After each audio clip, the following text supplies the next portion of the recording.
Hai semuanya, selamat datang kembali di channel aku. Untuk kalian yang baru di channel ini, perkenalkan nama aku Novita Lema. Jadi kalian lagi berada di channelnya Novita Lema di Belga.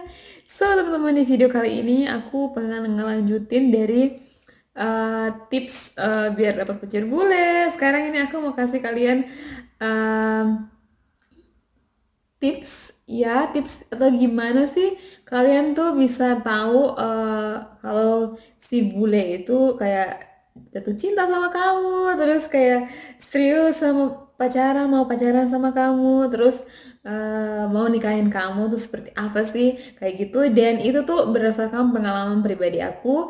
Dan karena menurut aku tuh nggak, aku sendiri ketemu suami tuh nggak dari dating site, nggak dari orang gitu ya, aku sendiri ketemu dia. Dan itu semua tuh lewatin lewat proses demi proses gitu.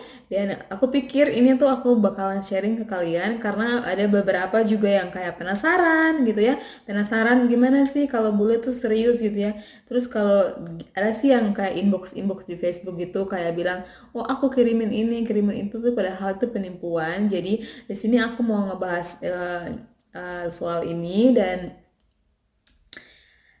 oke, dan ini berdasarkan pengalaman pribadi aku teman-teman. Jadi langsung aja kita mulai pada pembahasannya. Oke, jadi di sini aku buat catatan di sini. Jadi ini aku catat dulu tadi kemarin, maksudnya sebelumnya. Jadi ini tuh yang pertama, selalu tepat dan cepat ngebalas chat kamu ya, chat aku ya. Jadi ini aku kenapa aku taruh ini pertama, karena dulu tuh aku sama suami, aku ceritanya kan aku ketemu dia tuh di tempat kerja. Dan waktu itu tuh kita nggak ada ngomong sama sekali karena aku juga nggak tertarik sama dia dan dia tuh juga nggak pedulin aku gitu ya. Jadi kita tuh sama-sama kayak nggak ini, nggak apa namanya, nggak saling kontak-kontak gitu ya. Tapi karena pada saat dia pulang dan aku tuh kontak sama temannya karena ada beberapa hal ya yang aku harus selesaikan. Dan juga kayak kayak pembayaran-pembayaran gitu tuh, ya waktu mereka datang tuh semua temannya yang ngurusin gitu. Jadi teman tuh yang kayak berurusan sama aku juga kayak gitu. Tapi terus dia dapat nomor telepon aku dari temannya karena di emailnya aku dulu waktu aku masih kerja tuh ada signature gitu, ada nomor handphone gitu, nomor handphone aku, WhatsApp aku juga. Jadi kayak in case hal-hal yang nggak ini, jadi bisa reach aku di nomor pribadi aku juga waktu kerja dulu kan kayak gitu. Nah, jadi singkat cerita itu berawal tuh dari saya sama suami itu berawal dari dia ngechat aku. Jadi dia ngechat aku tuh kayak gitu. Ini proses ya dari sekitar bulan April tuh, ya Mei, terus sampai Juni, Juli, Agustus gitu ya. Juni, Juli, Agustus itu tuh dia chat aku. Dan kalau pada saat kalau coba kamu bayangan ya, kalau misalkan orang yang udah tiap hari ngechat kamu pasti kan terbiasa sama orang yang chat ini. Terus kalau dia nggak chat kamu, terus kamu chat dia, ya kadang aku juga chat chat balik sama dia gitu. Itu dia cepet banget responnya. Dan pada saat masih PDKT ya otomatis ya, tapi itu tuh nggak berubah sampai sampai pacaran, sampai apa ya, sampai eh, menikah gitu. Jadi dia tuh selalu secepat mungkin, kalau nggak sibuk tuh pasti secepat mungkin tuh dia langsung ngebalas DM chat aku kayak gitu, atau langsung eh, atau telepon aku. Jadi kayak gitu teman-teman. Ini kayaknya pertanda baik eh, buat dalam apa namanya, dalam satu hubungan menurut aku.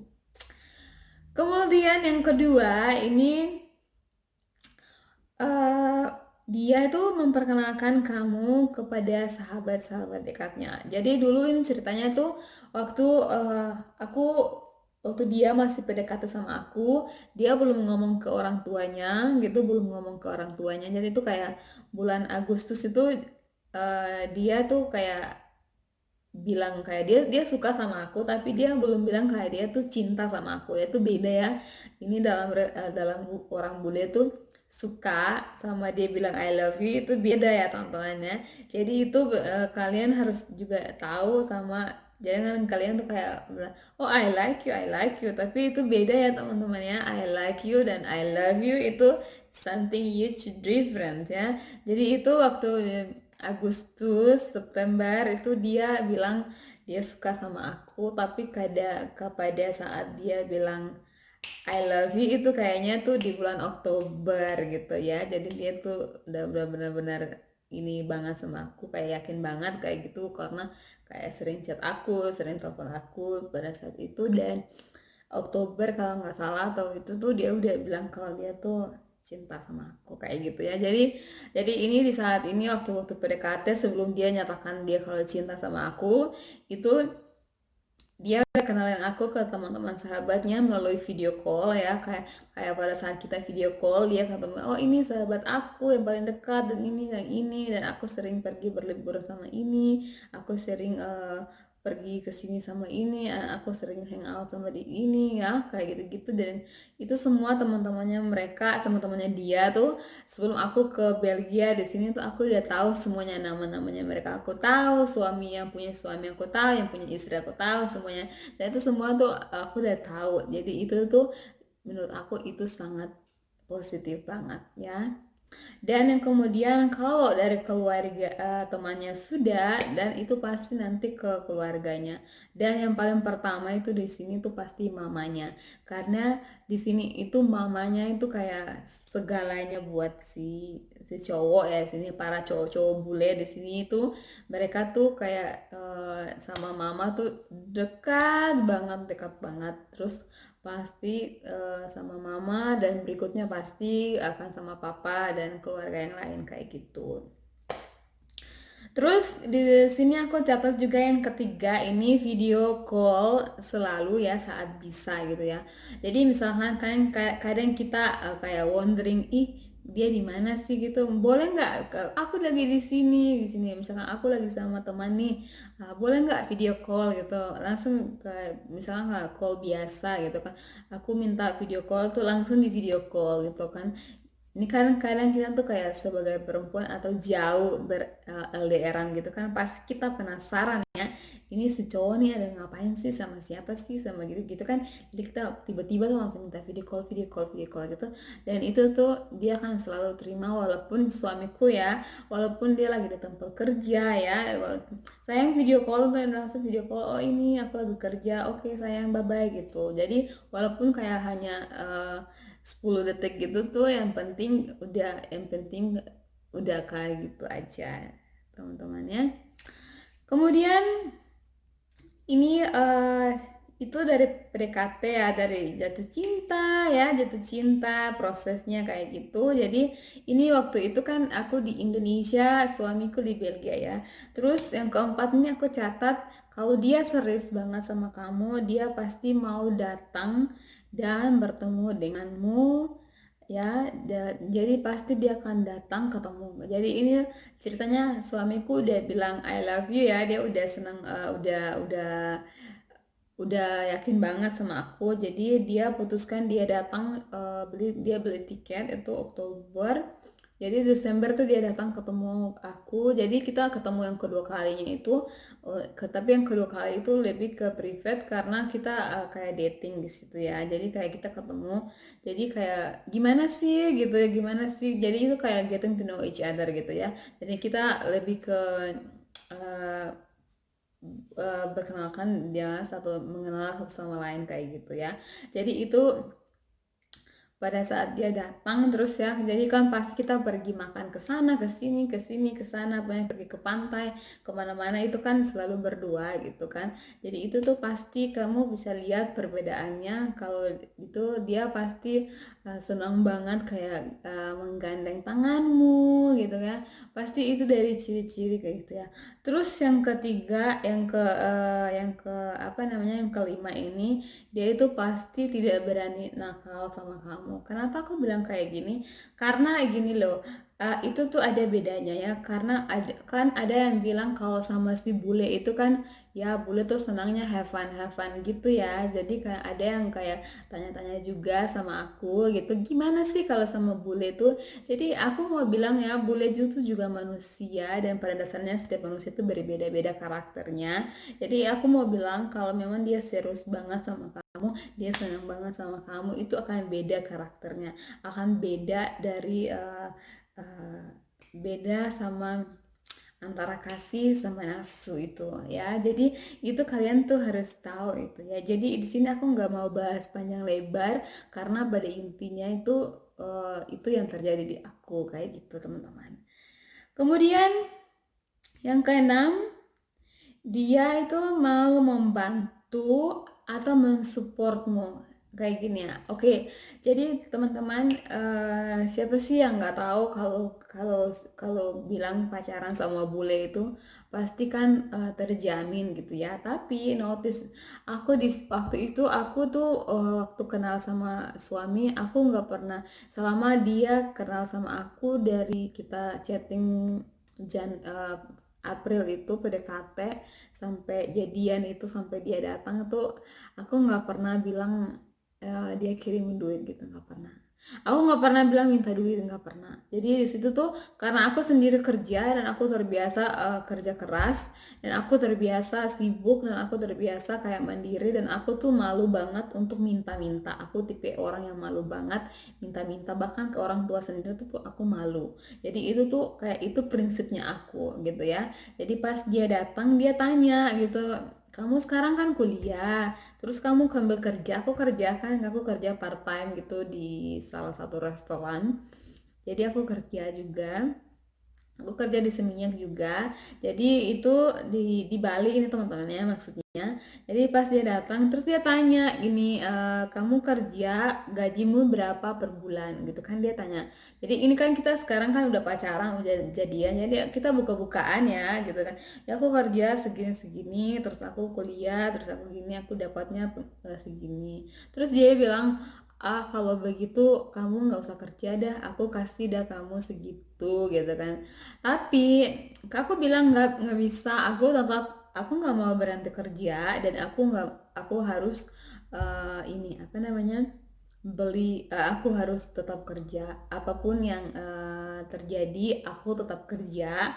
Kalau kamu mau support aku, bantu aku nggak apa-apa, itu juga itunya buat makan, buat jajan, buat aku beli baju, buat aku shopping kayak gitu. Jadi kita di situ sepakat ya, sepakat gitu. Jadi di situ dia oke dan aku juga oke. Jadi dia tiap bulan tuh pasti kirim aku segitu awal-awalnya ya, tapi setelah aku berhenti kerja itu dia kasih 2 atau 3 kali lipat dari itu. Jadi itu kayak, jadi di sini kalian tuh kalau ketemu cowok tuh jangan langsung, oh kamu harus bayar ini semua bule tuh, jangan kayak gitu. Ntar nanti bule bilang, ih apa-apaan sih nih cewek kayak gitu-gitunya. Jadi please keep your mindset ya, cewek-cewek di luar sana ya.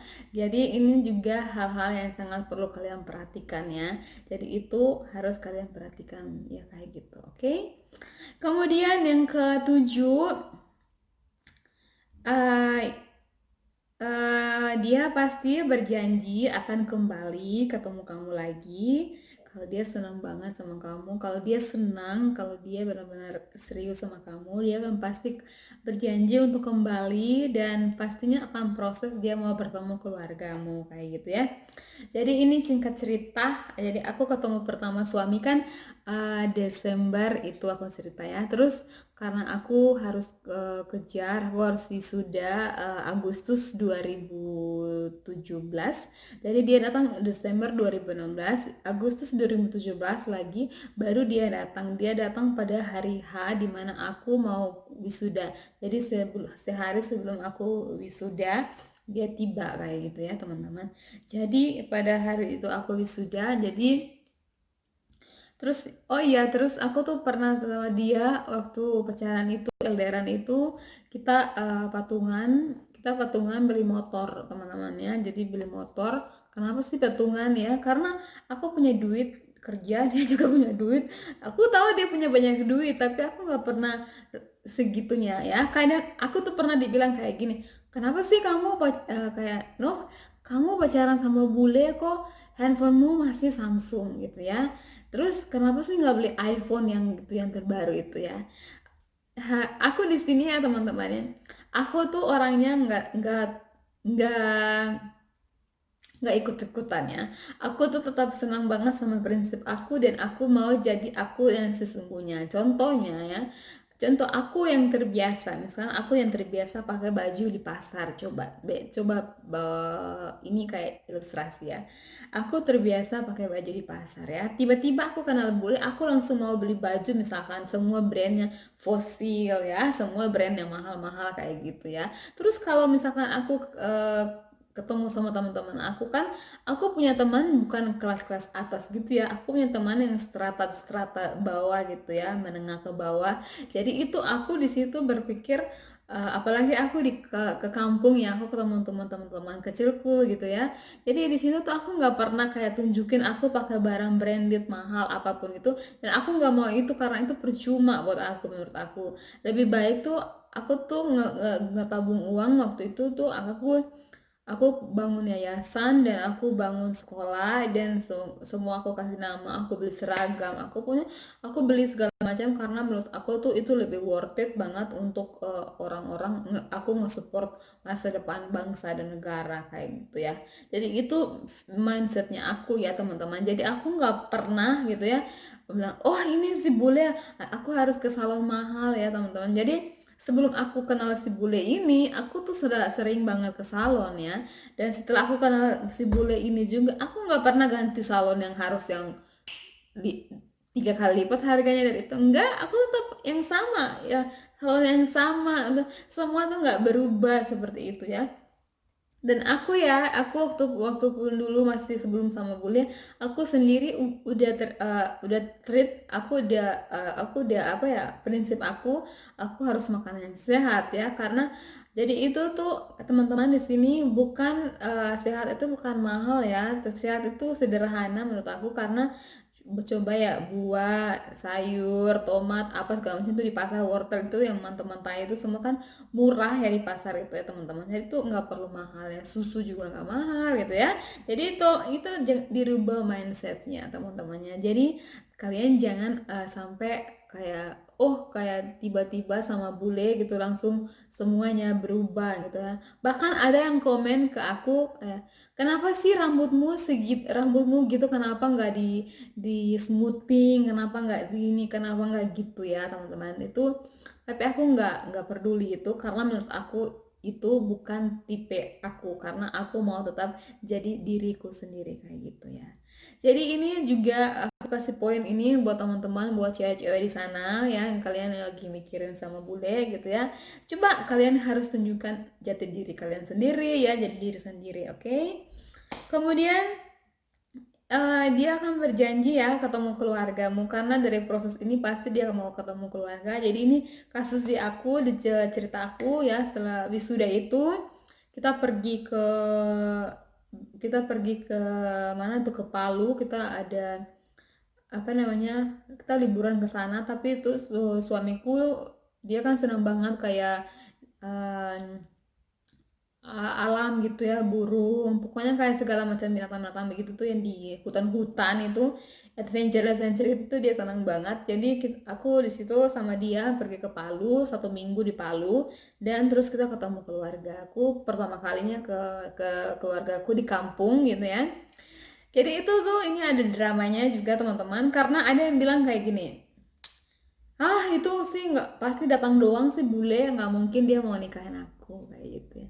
Jadi kayak gitu, itu itu ada orang yang sempat ngomong ke aku. Jadi ada grup yang dimana suka ngebahas gitu, dan ada yang salah satu dari grup itu yang kasih aku informasi ini sendiri, dan aku di situ waktu kasih tahu itu aku cuek aja ya, karena dari aku kecil sampai aku bangga sama orang tuaku, walaupun orang tuaku petani gitu ya, tapi aku bangga karena orang tuaku nggak malas, orang tuaku nggak masa bodoh, orang tuaku um, punya pemikiran yang luar biasa yang kayak mengarahkan aku dari kecil untuk kuliah, untuk sekolah, kuliah dan segala macam itu, karena menurut aku tuh itu mereka tuh nggak bodoh, nggak masa bodoh gitu ya, nggak malas gitu ya. Jadi mereka karena mereka rajin, karena mereka pokoknya maunya anak-anaknya sukses, dan pada akhirnya semua kita bertiga kakak beradik tuh walaupun orang tua susah gitu ya, orang tua petani yang pas-pasan, tapi kita semua tuh kayak menginjak suasana akademi, sekolah, kuliah. Bahkan aku pernah ke Australia, adekku ke Australia, jadi adekku yang satu lagi di Bali gitu ya. Jadi kita tuh kayak ngerasain itu hal-hal yang luar biasa itu tuh. Jadi bahkan ada orang yang pengen itu terjadi tapi nggak terjadi. Jadi aku bersyukur ya. Jadi itu teman-teman sekedar cerita dan curhat. Jadi itu kalian harus, jadi kalian akan lihat berjanji dan bertemu keluargamu pasti ya. Kemudian yang ke-8 ini, kalau misalkan dia pulang ya, dia akan selalu menghubungimu ya. Jadi dia akan selalu menghubungimu, dia akan kasih tahu informasi agenda-agenda apa yang akan terjadi pada saat dia pulang, dia akan kerja. Oh ya besok aku akan, oh iya sayang, misalkan besok weekend aku akan ke sini dan ke situ, ke sana dan ke sini sama siapa, itu pasti itu dia akan kasih tahu sama kamu. Oke? Kemudian yang ke-9 ini selalu memperjuangkanmu. Eh, Selalu memperjuangkanmu gini loh, maksudnya karena dulu karena kita LDRan gitu kan lama, terus kalian harus tahu ya bahwa surat-surat untuk surat-surat dan segala macam itu kan kayak ribet gitu ya, tunggu, kayak kita harus nunggu, itu semua tuh take time gitu ya, jadi ada prosesnya gitu ya. Jadi itu dia akan selalu kayak support kamu, memperjuangkan kamu, dan bahkan apapun situ yang misalkan tadi aku bilang di sini, setelah aku di situ berarti kerja itu, apa aku di situ dikasih, dikasih gaji sama suamiku itu, jadi itu 2 kali lipat atau 3 kali lipat, pokoknya eh, selebihnya dari gitu teman-teman. Tapi aku nggak pernah kayak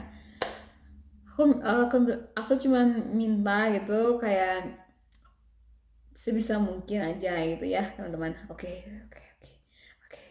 Kemudian yang ke-10 ini sama dengan yang ke-9 tadi ya, jadi dia akan tetap fighting, berjuang sampai proses sampai pernikahan itu terjadi dan kalian tuh benar-benar tinggal bareng ya teman-teman. Jadi kalau bule tuh kalau dia ada senang banget, dia cinta banget, dia sayang banget sama kamu, itu tuh pasti dia akan mikirin gimana sih caranya supaya kalian tuh kan tinggal bersama gitu ya.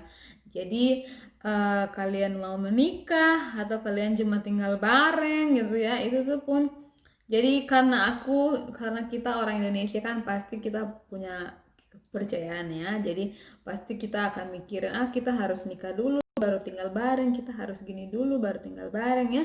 Jadi itu tuh pasti apapun yang kamu bilang itu pasti dia akan iyakan di sini, dan dia akan tetap berjuang sampai kalian tuh benar-benar stay together dan jangan separate lagi, jangan LDRan lagi kayak gitu ya. Oke teman-teman, jadi saya pikir itu semua tadi aku bahas, ada 10 kira-kira kayak gitu, ada 10. Jadi kalau kalian yang saat ini lagi PDKT sama bule ya, kalau lewat-lewat dating uh, apa namanya sosial media, please berhati-hati juga ya, berhati-hati dan semangat aja ya, jadi semangat, dan aku akan tetap buat video selanjutnya gimana sih dalam marriage dan segala macam itu, nanti aku akan bahas. Karena ini teman-teman aku lagi sedikit-sedikit sibuk karena minggu ini tuh aku deadline tugas-tugas aku untuk bahasa Belanda, terus aku kemarin ulang tahun pernikahan, aku buat makan-makan buat orang datang ke rumah, dan besok ini juga apa namanya ulang tahun suami. Jadi itu kayak sibuk banget buat aku karena di sini aku masak sendiri, dan kalau kita masak untuk 10 orang gitu ya, 10 orang 10 orang 10 orang gitu kan, itu kan capek ya teman-teman. Jadi itu aku perlu resting juga, jadi nanti aku akan update selanjutnya. Oke teman-teman semua, thank you so much, and jangan lupa subscribe teman-teman ya, jangan lupa subscribe for me, and share this video and hope this video is useful for you ya. Jadi saya harap video ini tuh bermanfaat untuk kalian, dan kalian jangan lupa support aku lewat subscribe dan like dan comment. Like if you find it's nice video, okay? Okay teman-teman semua, thank you so much and I see you on my next video. Okay, bye bye. Dadah.